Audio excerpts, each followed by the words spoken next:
Fala galera, sejam todos muito bem-vindos ao nosso curso de Arquivologia em Exercícios para a Polícia Federal, onde nós iremos abordar todos os tópicos do nosso edital por meio da resolução de questões. E nessa resolução nós vamos usar como material de apoio alguns mapas, alguns esquemas e alguns textos complementares, para que a gente possa entender todo o nosso conteúdo. Que você notou, não está pequeno, pelo contrário, é o maior conteúdo de arquivologia já cobrado em provas de Polícia Federal. Pode reparar, os concursos anteriores nunca nós tivemos tanta matéria como nesse. Esse edital se assemelha até ao edital de arquivista, mas você não está aqui para fazer uma graduação de arquivologia, você está aqui para poder ir direto ao ponto. E esse é o nosso curso, onde nós vamos pegar as questões, entender a bibliografia usada pela banca, as partes das biografias empregadas na prova e, a partir deste conhecimento, dominar a disciplina. Tá? Nós não vamos usar questões filosóficas, acadêmicas, que não cabem para esse tipo de curso. Tá? A gente vai direto àquilo que interessa, curso bem enxuto, mas também bem profundo, para você garantir pontos importantes lá na sua prova. Vem comigo, que esse curso está muito legal e muito atualizado. Eu sou Darlan Eterno, sou arquivista e sou analista legislativo da Câmara dos Deputados. Já fui analista em outras entidades, outros órgãos do serviço público, tá? Já trabalhei no executivo, já trabalhei no judiciário e eu trago aqui para você não só o meu conhecimento de arquivologia, mas também as motivações que eu estudei, né, que eu usei para poder alcançar a minha vaga e para te mostrar como vale a pena estar no serviço público e você pode alcançar a sua vaga nesse concurso que oferece muitas oportunidades mesmo. Então vamos fazer assim, eu vou trazer uma breve revisão, colocar os quadros, os esquemas e depois de cada revisão nós vamos resolver as questões. Então vem comigo, vamos para a primeira bateria aqui, entendendo um pouquinho sobre os conceitos de arquivo.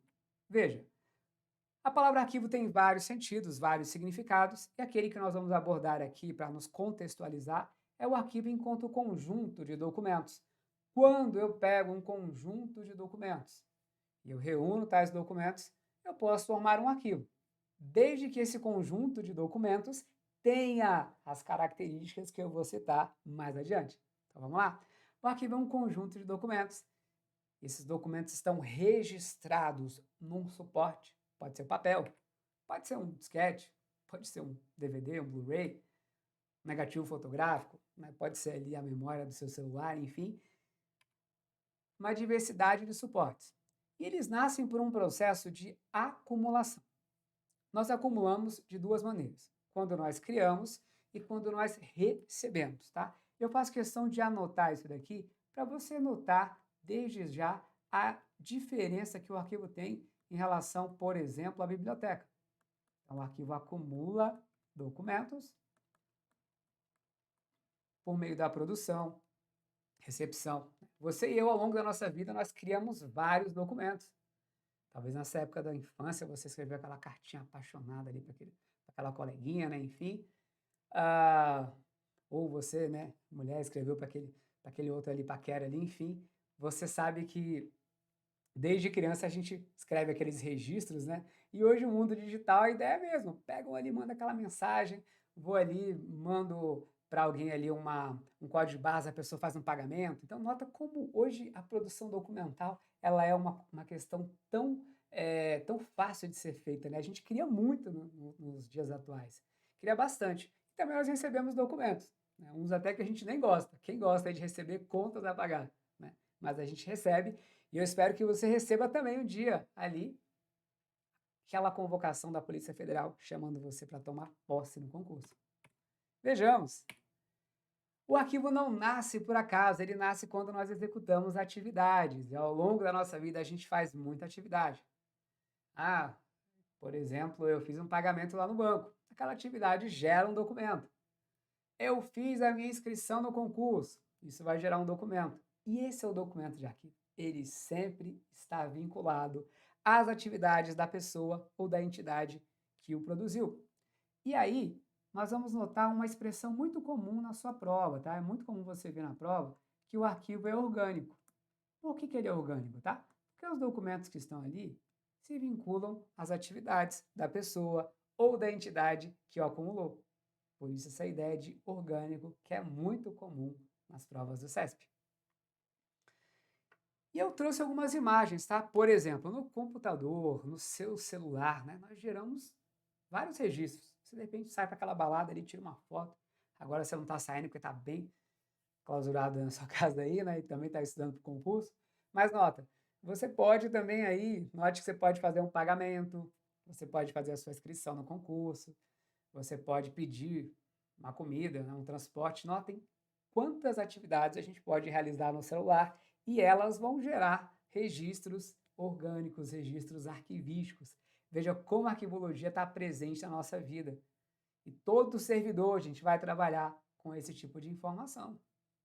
Não é à toa que essa matéria está lá no seu edital, não. Todo mundo vai trabalhar com a informação em qualquer cargo, vai ter que saber trabalhar com esse insumo das instituições, que é a informação, e no nosso caso aqui, a informação arquivística. Hoje você vê também esses documentos materializados, né, na verdade, exemplificados também no meio digital. Aqueles documentos que você e eu sempre tínhamos em papel, a identidade, documento do carro, a sua habilitação, hoje você pode gerar exemplares digitais desses documentos. Você já sabe disso há algum tempo. Você pode ter no seu celular um exemplar da sua carteira de habilitação, do seu documento do carro.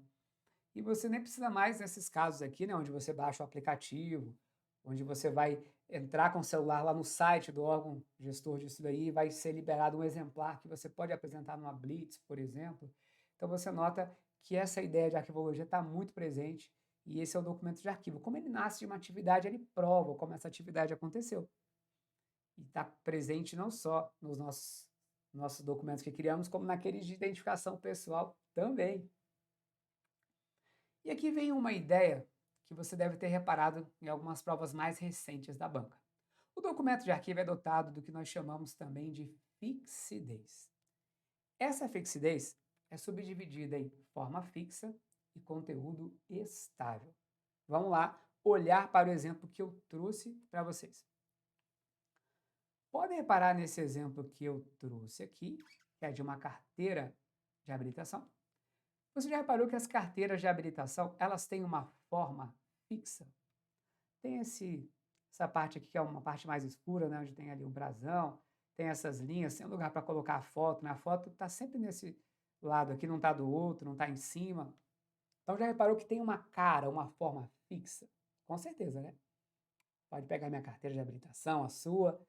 Nós temos esses campos aí alinhados de forma fixa.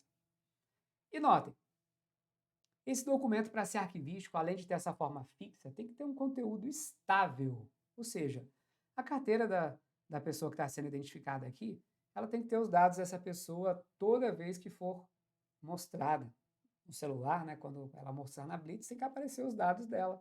Eles não podem ser alteráveis, né? Alterar o sobrenome, alterar o CPF. Então perceba que esse conteúdo é estável. E é por isso que lá na Blitz ele é aceito, porque é um documento dotado de fixidez.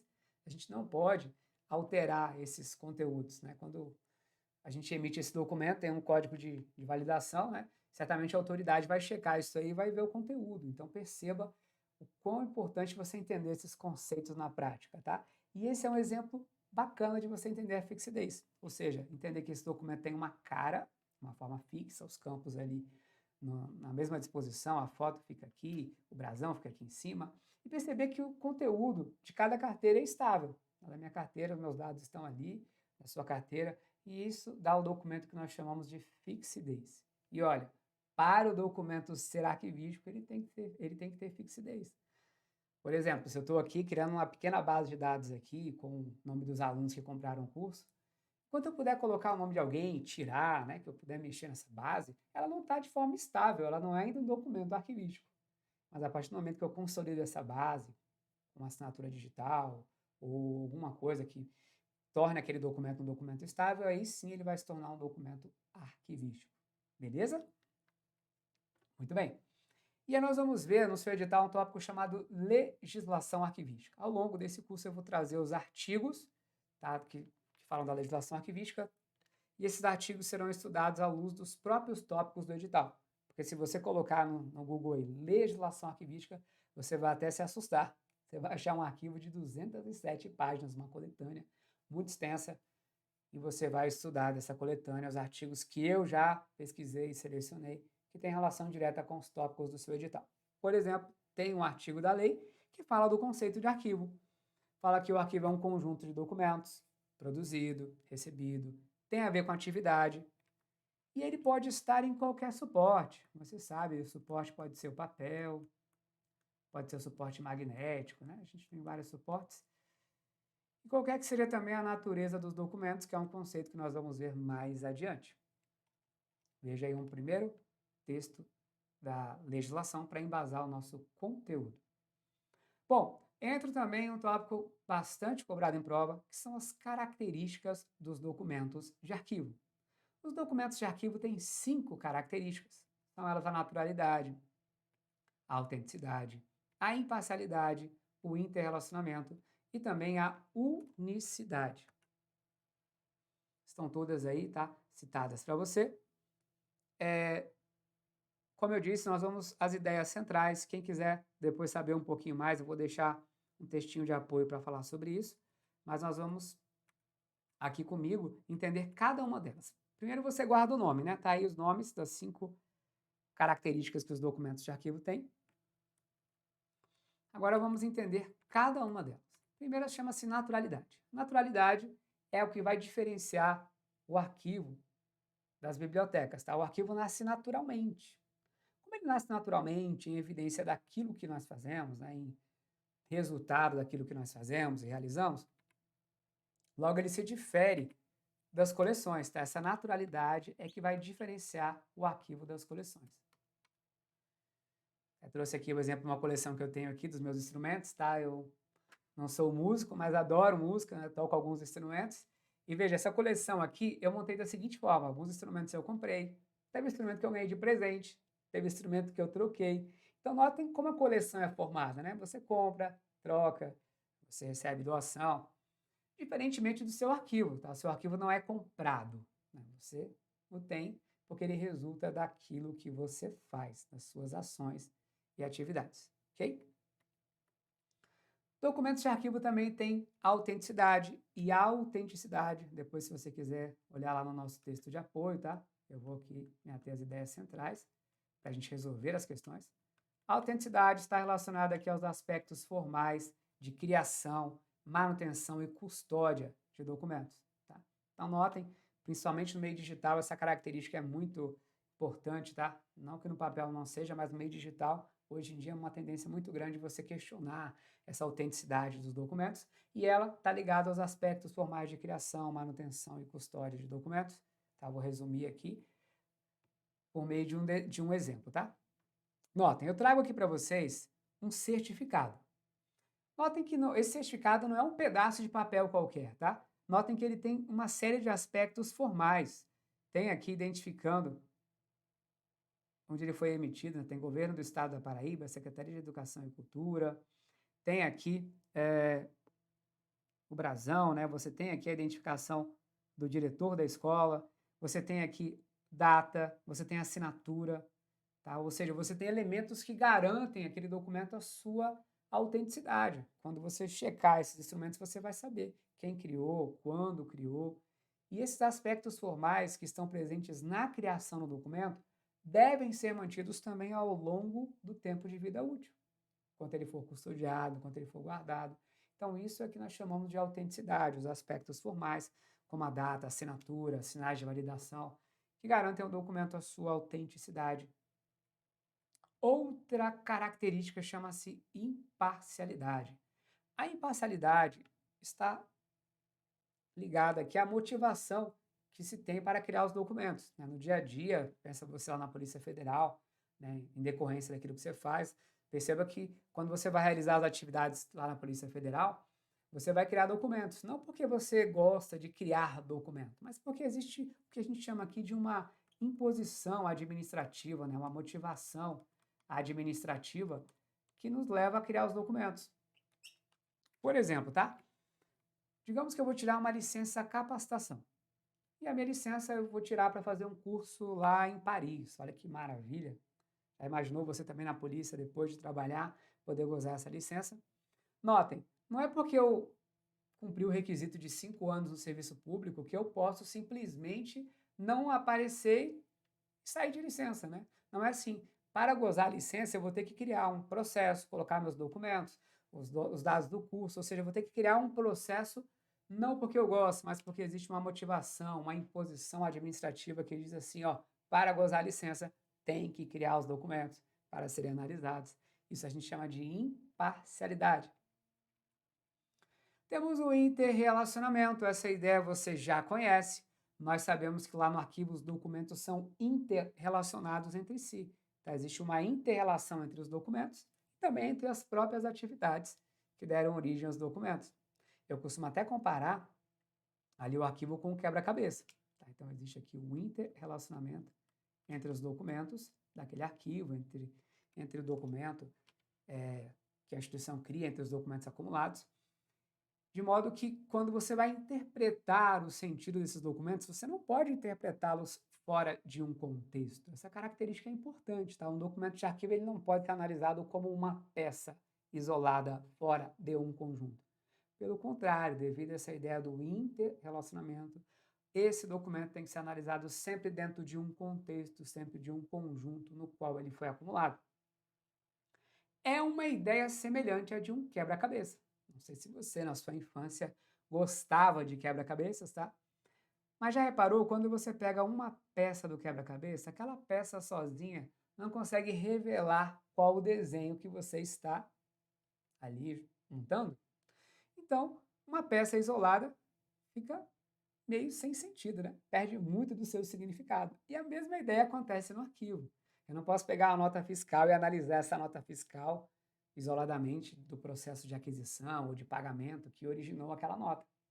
E essa é a ideia do arquivo, tá? Eu não posso analisar os documentos, não posso avaliar, classificar esses documentos fora do conjunto no qual eles foram acumulados. E a última ideia chama-se unicidade. A unicidade está relacionada à função única que o documento vai cumprir.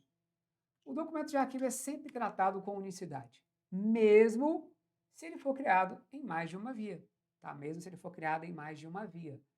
Então, por exemplo, tá? Eu ainda estou lutando aí para me curar de uns problemas aqui nos quadris, né? Por conta de ficar muito tempo sentado, teletrabalho, enfim. E eu tenho ido ao médico, tenho recebido essas receitas daqui. Eu chego lá, o médico fala, ó, faz fisioterapia, né? Faz tal coisa e toma esses remédios aqui. Muitos remédios só foram vendidos com receita. Tá? Alguns remédios que eu tive que comprar são remédios para dor, né, que precisam de receita. Então, o médico foi lá e me deu uma receita dessa forma aqui, ó, com duas vias, ó, via 1 e via 2. Podem reparar que a mesma informação que tem na primeira via também tem na segunda. Só que cada via tem uma função diferente da outra. Então, essa é a ideia de função única, tá? A informação é a mesma, mas a função é única, a função é diferente. Por exemplo, a primeira via eu entreguei lá para a farmácia vai guardar para quê? Para dizer que vendeu o medicamento de forma lícita.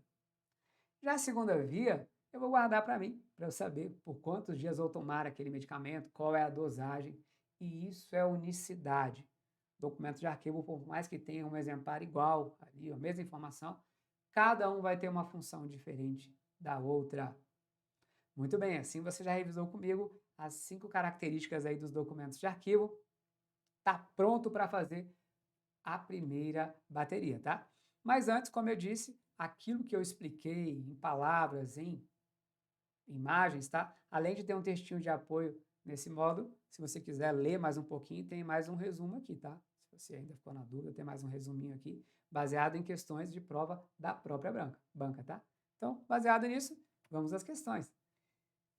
Vejam, os arquivos não são colecionados. Olha a prova de 2018, os arquivos não são colecionados. Todos concordamos com isso. Mas sim agrupados por um processo natural. Você sabe que lá no arquivo é dessa maneira, né? Naturalmente, a gente vai acumulando documentos em decorrência das ações que nós realizamos. Quando você assinar aquele termo de posse, naturalmente vai ter um registro dessa atividade maravilhosa. E como é bom tomar posse, gente. As posses que eu tomei tá? Não esqueço, tá? Aquela cena bacana, assinando o documento. Hoje em dia as posses estão sendo até no meio digital, né? A pessoa nem assina mais no papel, ela recebe uma senha e assina ali no próprio computador. Mas estamos ali num processo de alegria, de posse, seja ela qual for a maneira aqui de posse convencional ou digital. O item está certo. 2. O caráter orgânico, que interliga os documentos de um mesmo conjunto. Então, caráter orgânico, organicidade a gente falou, né, que interliga os documentos de um conjunto, o documento é vinculado a uma atividade, então está aqui, ó, o caráter orgânico, que vai interligar os documentos de um mesmo conjunto. Esse conjunto é o arquivo, né? Lá no arquivo as peças são interligadas, nascem de atividades, são uma interligação orgânica. Isso aqui constitui uma característica primordial dos arquivos. Está certo, está verdadeiro, e isso diferencia o arquivo da biblioteca, do museu, porque lá no arquivo esses documentos são conexos com as atividades, são interligados entre si de maneira orgânica. 3. Os documentos de arquivo podem ser aqueles acumulados por uma pessoa física. Muito bem. Qualquer que seja o suporte da informação, papel, magnético, enfim, digital, ou a natureza deles, conforme estava lá no artigo da lei que nós trouxemos há pouco. Esse conceito revisa para nós o que é o arquivo. Pode marcar aí, tá certo. 4. O termo arquivo pode ser utilizado para denominar o local onde um acervo documental será conservado. Vamos lá, a gente pode chamar de arquivo um local onde nós vamos conservar um acervo documental? Com certeza, tá? Nós vamos falar aqui do setor de arquivo. Um local da instituição onde nós guardamos documentos. É um outro sentido que a gente pode atribuir à palavra arquivo. Depois diz assim, ó, bem como para designar um órgão governamental cuja finalidade é guardar e conservar documentações. Aqui a gente está falando de um órgão governamental que guarda e conserva documentações e é um outro sentido que a gente pode dar à palavra arquivo. Nós temos um órgão governamental que faz isso, chamado de Arquivo Nacional. Nós vamos falar mais sobre ele, tá? No nosso edital, nós temos que abordá-lo com mais detalhes mais adiante, mas veja que o arquivo, além de ser um conjunto de documentos, serve para denotar também, a palavra também denota um setor, a palavra arquivo também denota um órgão governamental, denota também um móvel onde podemos guardar documentos, ok? E um conjunto também de periódicos, então tá aqui. Perdão, o C de certo, né? Certinha, 4 tá verdadeiro. Nossa prova nós vamos marcar assim, né? Certo ou errado. Hora da prova de 2018, questão 5. Uma das características básicas do arquivo é que o significado do acervo documental não depende da relação que os documentos tenham entre si. E aí, certo ou errado? O item está errado. Você sabe que o arquivo forma um conjunto. E o significado do acervo documental? Depende da relação que os documentos tenham entre si. Lembra que nós falamos que lá no arquivo os documentos têm uma ideia, né, são interligados. Então, essa ideia, essa característica do documento de arquivo, né, o interrelacionamento, ela traz à tona essa ideia de que o arquivo é um conjunto, que você, ao interpretá-lo, deve interpretar o documento sempre dentro desse contexto, dentro desse conjunto. Por isso, o significado depende, sim, da relação que os documentos tenham entre si. 6. Os objetos encontrados nos arquivos são de vários tipos. Sim, nós temos tipos diversificados, eu vou falar isso mais adiante, incluindo os tridimensionais. Aqui, quero que você saiba, na sua prova, identificar os termos que remetem ao arquivo e termos que não remetem ao arquivo. Como, por exemplo, esse termo aqui, ó, tridimensional, é uma expressão dos objetos lá dos museus, tá? Os museus é que trabalham a análise dos seus objetos de forma tridimensional. Como assim? Gente, quando você vai ao museu, aí você vê uma obra de arte, seja um quadro, uma escultura, qualquer detalhe na altura, na largura, na profundidade é importante para você interpretar aquela obra. Lá no arquivo, nós não analisamos documentos na perspectiva tridimensional. Não. Lá no arquivo, alguns autores até falam que a análise ela é bidimensional. Como assim? Está lá no arquivo, né? Nós vamos analisar o documento a partir da informação, dentro de um contexto, né? Mais o suporte. Então, a gente faz uma análise da informação contextualizada, né? E o suporte onde ela foi registrada. Então, só para ficar claro aqui, é uma análise que a gente chama de bidimensional, tá? Não é tridimensional, porque a análise tridimensional é típica dos museus. E certamente, até eu que sou um cara empolgado, que amo o arquivo, né? Não vou usar o arquivo para entretenimento. Então, o item aqui está errado. 7. A imparcialidade como característica do documento de arquivo. Então, a pergunta é: imparcialidade é uma característica do documento de arquivo? Sim ou não? Sim. Quais são as outras? Aí você tem que ir relembrando. Opa, naturalidade, unicidade, interrelacionamento, autenticidade. Daí você faz esse exercício de relembrar as outras aí para ficar bem firme nesse conteúdo. Então, até aqui você concorda. Mas vamos à segunda parte. A imparcialidade diz respeito à criação, manutenção e custódia de arquivos? Essa segunda parte não tem nada a ver com imparcialidade. Diga para mim qual é essa característica que está presente lá na criação, né? É a autenticidade. Lembra que a gente falou? O documento tem que ter uma assinatura, uma data, elementos lá na sua criação que devem ser mantidos ao longo de tempo de vida útil do documento, enquanto ele for custodiado. Isso a gente chama de autenticidade. Está errado. 8. A fixidez de um documento arquivístico indica que ele possui forma fixa. Então, o documento de arquivo tem fixidez, você concorda? Fixidez significa dizer que ele tem forma fixa? Tem. Lembrando do exemplo que eu citei, aquela carteira de habilitação, aquela cara, né, com aquela configuração padronizada. E tem um conteúdo estável, né, um conteúdo que reflita, no caso da carteira, quem é ali o seu proprietário, o dono daquela carteira, né? Então, isso a gente já viu, pode marcar, tá certo, é uma tendência você ver questões na prova de arquivologia falando sobre fixidez. Fica ligado aí nessa ideia. 9. O conteúdo das bases de dados dinâmicas não pode ser considerado um documento arquivístico. Olha o que nós estamos falando aqui, gente, ó. Bases de dados dinâmicas. Veja que agora nós não estamos falando de algo estático, estamos falando de uma base de dados que está sendo alimentada, alguém coloca informações, alguém tira. Quanto for dinâmica, enquanto não for consolidada, não for estável, não é documento de arquivo ainda.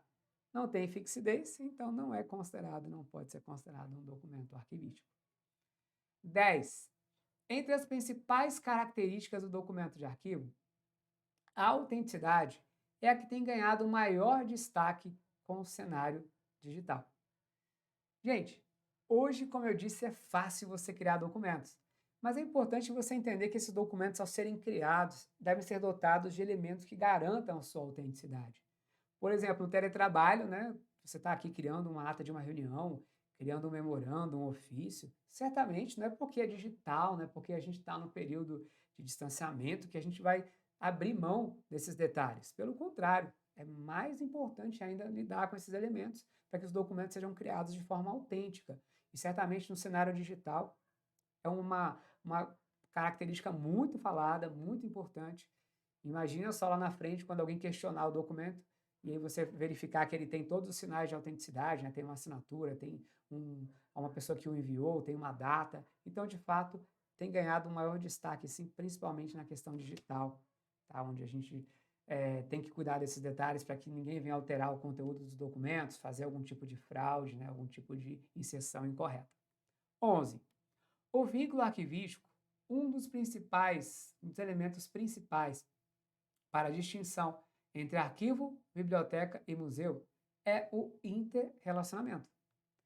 Então vamos lá, o vínculo arquivístico, um dos principais, ou dos elementos principais que vão distinguir o arquivo, a biblioteca e o museu é o interrelacionamento que tem entre os documentos e também as atividades, né, da instituição. Certo ou errado? Notem, eu vou dar um exemplo bem claro, tá?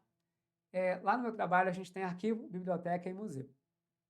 Aí, de repente, na sua frente a gente coloca ali uma nota fiscal de uma de um processo ali de contratação de serviços. À sua frente também tem, né, o processo com a nota fiscal, né, todo ali é o processo de aquisição. A nota fiscal é só o exemplo, mas o processo inteiro de aquisição ali. Eu coloco também ali um livro da biblioteca e coloco também uma obra de arte, digamos que alguém foi visitar o presidente da Câmara e levou uma obra de arte. Os 3 são documentos. Os 3 são documentos. O que vai diferenciar o documento de arquivo dos outros? É que o documento de arquivo tem essa ideia aqui, ó, tem uma relação, os documentos ali são interligados com as atividades da Câmara, atividade, por exemplo, aqui de aquisição de material. Tá, os da biblioteca, a biblioteca comprou, recebeu doação, o museu também, mas do arquivo não, do arquivo ele nasceu, tá? Ele tem um vínculo com a atividade da instituição, esse vínculo arquivístico, vínculo entre a atividade, vínculo entre, com os demais documentos da instituição. E esse é um elemento primordial que vai diferenciar o arquivo das demais áreas da informação. O item está certo. 12. Os arquivos de um órgão público existente há mais de 100 anos fazem parte de um fundo aberto. Notem, é comum você encontrar na prova este conceito que é o conceito de fundo, tá? Mais à frente eu vou trazer um quadro explicando essa ideia. Mas veja, a palavra fundo tem um sentido semelhante à palavra arquivo. Quando eu digo fundo, Polícia Federal, estou dizendo arquivo da Polícia Federal. Quando eu digo fundo, Câmara dos Deputados, estou me referindo ao arquivo da Câmara dos Deputados. Então, a palavra fundo tem um sentido semelhante à palavra arquivo. Tá aqui, ó, até sair aqui da tela. E o fundo pode ser aberto e o fundo pode ser fechado. Fundo aberto ou arquivo aberto é aquele das instituições que estão em pleno funcionamento. Quando uma instituição está em pleno funcionamento, o seu arquivo está aberto para a criação e recepção de novos documentos. Não parou, né? Quando a instituição é uma instituição extinta, ela forma o que nós chamamos de fundo fechado. Tá? As instituições extintas são para nós fundos fechados. Ou seja, se ela parou de funcionar, ninguém vai mandar um documento para um local que não existe. Você não vai ter a produção de um documento posterior à data de fechamento daquela instituição. Então, quando a instituição está funcionando, é aberto. Quando ela não está mais, é um fundo fechado. Então, vejam, quando eu analiso a questão, está aqui, ó, existente. Se é existente, quer dizer que ainda não acabou, tá? Continua existindo, não é uma coisa que está encerrada. Portanto, você vê que estamos falando de uma instituição de fundo aberto, uma instituição que está em funcionamento. Portanto, o item aqui está certo, está verdadeiro. E veja, nessa primeira revisão, quantos conceitos a gente já abordou, né? Quantas ideias relacionadas ao arquivo. E isso tudo mais adiante, quando a gente fechar essa primeira bateria, eu vou mostrar um mapa bem bacana, tá? Faz parte do conceito de você ir pegando as palavras-chave, resolvendo as questões. Mais adiante nós vamos ter um mapa para poder fazer esse conceito ficar mais visual ainda na nossa mente. Esse é só o nosso primeiro bloco, o curso está bem extenso, mas assim, bem direto também, tá? Eu falo extenso no sentido de bem detalhado, né? Mas está bem profundo e é assim que nós vamos trabalhar e aprender esse conteúdo. Até a próxima aula.